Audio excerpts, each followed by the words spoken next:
சபாநாயகர் அப்பாவு தற்போது செய்தியாளர்கள் சந்திக்கிறார், நேரலையில் பார்க்கலாம். ரூல்ஸ் கமிட்டி கொண்டு வந்து நிறைவேற்றப்பட்ட பின் 22ஆம் தேதி முதல் தொடர்ந்து ஞாயிற்றுக்கிழமை அல்லாத நாட்களில் 21 கிடையாது.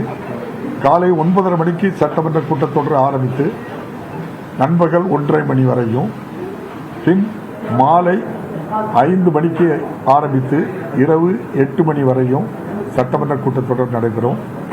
கிட்டத்தட்ட கடைசி நாள் 29ஆம் தேதி மட்டும் காலை மட்டும் இருக்கும், மாலை இருக்காது.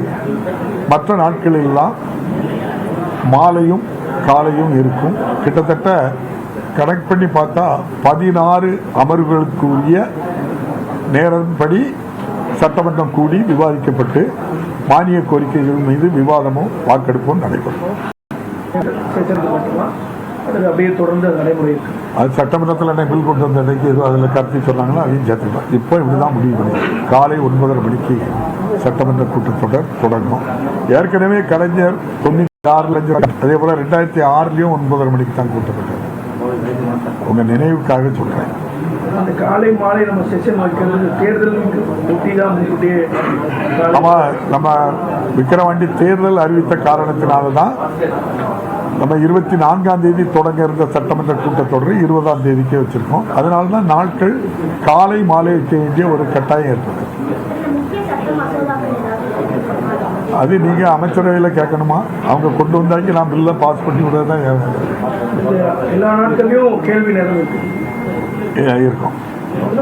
காலை மாலை 2 வேளை வைக்கிறதுனால விவாதங்கள் முழுமையாக நடைபெறுமா? எதிர்கட்சிகள் ஏதாவது கருத்துக்கள் தெரிவிச்சாங்களா கூட்டத்தில்? இல்ல, அது எல்லாமே அலுவல் ஆய்வுக்குழுவில் எடுத்த முடிவு தானே. காலை மாலை வைக்கிறது எதிர்கட்சி நம்ம கொறடா வேலுமணி அண்ணா வந்திருந்தாங்க, துணைத் தலைவர் உதயகுமார் வந்திருந்தாங்க, பாரதிய ஜனதா கட்சியினுடைய நம்ம சட்டமன்ற குழு தலைவர் நயனார் நாகேந்திரன் அவர்கள் வந்திருந்தாங்க. அதே போல விடுதலை சிறுத்தைகள் கட்சி, காங்கிரஸ், ஆளுங்கட்சி எல்லாரும் சேர்ந்து எடுத்த முடிவு தானே. ரூல்ஸ் கமிட்டிலயும் எல்லாரும் இருக்காங்க, இந்த கமிட்டிலையும் எல்லாரும் எடுத்த முடிவு தான்.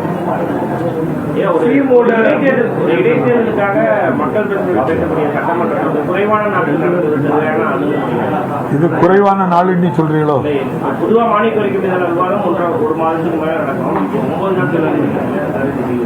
நாங்களும் நீங்க நினைச்சபடி நடத்தணும் அப்படிங்கிறத தான் முடிவு பண்ணோம். விக்கிரவாண்டி தேர்தலை 7 கட்ட தேர்தல் நடந்து அதுலயாவது அவங்க வச்சிருக்கலாம். அதை வைக்காம வேணும்னே பிந்தி தள்ளி இப்போ அடுத்த மாதம் வைக்கிறதுனால தானே இந்த பிரச்சனை வருது. அதை நீங்கள் கேட்க மாட்டேங்க யாரும் போய்.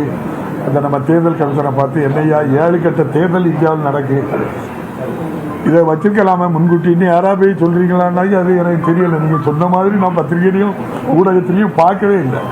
உங்களுக்கு தான் நீங்கள் 4வது தூணு முக்கியமான தூணு, பெரும் பொறுப்பு இருக்கு உங்களுக்கு. நீங்கள் பத்திரிகைகள் தான் போய் தமிழ்நாடு சட்டப்பேரவை கூட்டத்தில் தற்போது செய்தியாளர் சந்திப்பில் தெரிவித்ததை பார்த்தோம்.